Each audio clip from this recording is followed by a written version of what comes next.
День 1592.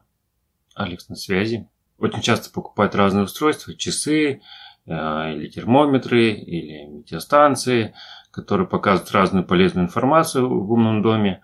Но все это можно заменить, конечно, одним устройством, дашбордом на базе планшета, например. Это могут быть планшеты и на Android, и на iOS. Я использую больше на iOS, но в принципе очень много экспериментировал на таких планшетах под Android. У них, конечно, очень много преимуществ под Android, потому что сами приложения в большем количестве есть разные. И возможностей с точки зрения управления этим планшетом тоже гораздо больше. Практически все программы, они умеют обрабатывать разную информацию, то есть они не только отображают какой-то сайт, а можно использовать и другие возможности телефона или планшета. Например, это может передаваться в систему умного дома информация о датчиках с этого телефона, плюс еще такая возможность, чтобы обрабатывать камеру фронтальную на этом планшете или телефоне, и эту камеру как раз можно использовать и как датчик, то есть она, допустим, обрабатывает движение людей, определяет или там наличие людей в кадре или наличие лиц в кадре, и это просто отправляет как сигнал в систему умного дома. Или просто даже можно подключиться и брать поток с этой камеры и использовать ее как веб-камеру. Или делать с нее какие-нибудь снапшоты периодически для того, чтобы в системе умного дома отображать. Причем можно использовать и разные устройства. Это могут быть и телефоны, и небольшие телефоны, допустим, 4 дюйма. Или современные телефоны уже 6 дюймов, в принципе, достаточно крупные. И на них тоже можно выводить информацию, можно ограничивать информацию и выводить не всю сразу, а, например, только самую важную. И, например, если какой-то человек появляется в кадре или подходит достаточно близко, есть такая функция, как определение расстояния до человека. Она просто смотрит, какой размер лица фактически на камере, с помощью камеры. И если оно занимает определенную площадь на этом изображении, то определяется, что человек подошел достаточно близко и можно изображение сменить. То есть, если, например, далеко находиться, то можно показывать какие-нибудь крупные цифры. Например, я его постоянно практически использую. Это время текущее, использую информацию о погоде текущей, и это можно, конечно, увидеть издалека будет. А если подойти близко, то, во-первых, можно сменить детализацию и показывать более детально разную информацию, которая может быть интересна, или можно даже сделать какие-то дополнительные кнопки, поскольку экран сенсорный, можно и управление настроить и, соответственно, управлять.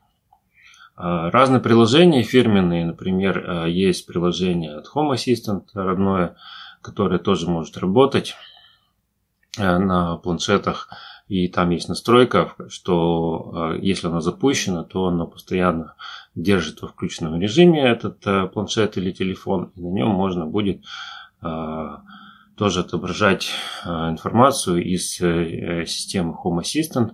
В принципе, там довольно сложно в этой системе сделать довольно корректный дашборд, чтобы он по размерам совпадал, но зато позволяет выводить много информации и делать однотипный вид и для компьютера, и для отображения на планшете. Например, другая система, которая тоже использует, это OpenHub. В ней есть специальный даже модуль, называется Hub Panel, в котором можно вообще нарисовать для каждого отдельного устройства в родном приложении в этом от OpenHub, как будет выглядеть дашборд, какие там вывести кнопки, и он работает достаточно быстро, обновляется информация мгновенно, и тоже можно и управлять, и в общем, все возможности полностью доступны. И также само приложение тоже может отправлять информацию о состоянии устройства, то есть, например, и заряд батареи этого устройства, и включено в сеть или не включено, и подключено ли к Wi-Fi или, например, не подключено, но подключается, например, через сотовую связь. Это тоже, в принципе, можно отслеживать, и вполне интересная информация будет для управления и принятия решений в системе умного дома. В самих приложениях, которые как раз работают под Android, у них больше возможностей с точки зрения управления железом, и даже не нужно получать никакой root на этом телефоне или планшете. Например, можно без проблем управлять яркостью, управлять включением, выключением экрана. И, конечно, это очень удобно с точки зрения даже, допустим, если это был какой-нибудь смартфон, допустим, с OLED-дисплеем, то нужно использовать некоторые режимы энергосбережения, вернее, так сказать, чтобы экран не был постоянно включен, иначе он выгорит. И изображений показывалось, чтобы не очень много на этом экране, потому что оно тоже будет расходовать ресурс этого экрана. И можно, например, только при приближении человека включать этот экран, а пока человек далеко или отсутствует, то показывать либо минимальную информацию, либо вообще ничего не отображать. Ну, конечно, в принципе, на этом дашборде можно отображать разную информацию. Я отображаю разные датчики.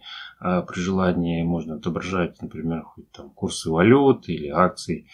То есть, в принципе, никаких ограничений нет. Плюс еще также можно отображать разные картинки с разных других устройств, например, с камер. И это тоже очень полезно. И у меня сделано так, что еще, в принципе, я могу запускать какие-то видео. Или даже, допустим, если это Home Assistant, там тоже можно, нажав на определенную картинку с какой-то камеры, прямо открыть, и будет показываться видео с этой камеры. Также у планшета есть и динамики, и можно, и, допустим, звук использовать на этом планшете и воспроизводить какую-то музыку или просто какие-то сообщения. Это тоже очень удобно. И я вот на самодельном своем тоже дашборде такую функцию реализовал. То есть я, в принципе, могу запустить либо просмотр видео, либо проигрывание какого-то звука. Ну и поскольку это, по сути, просто Android, на нем можно и установить приложение, например, для управления какой-нибудь камерой или какими-то другими устройствами, и, используя это приложение, уже выполнять дополнительные функции, которые даже в системе умного дома, например, недоступны.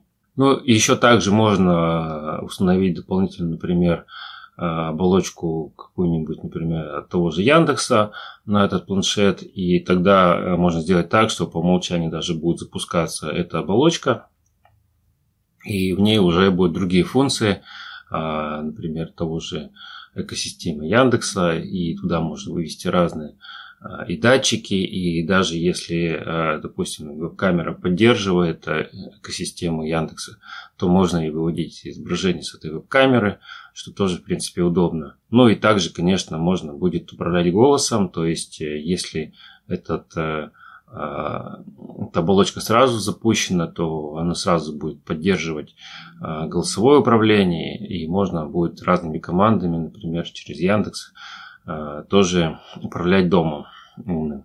Ну и, в принципе, даже я делал так, что и, допустим, на iPad у меня тоже была установлена Siri, и она тоже, в принципе, можно было разными командами управлять. Слышать не очень хорошо, конечно, потому что, видимо, рассчитано, что находится в руках в основном планшеты или телефон.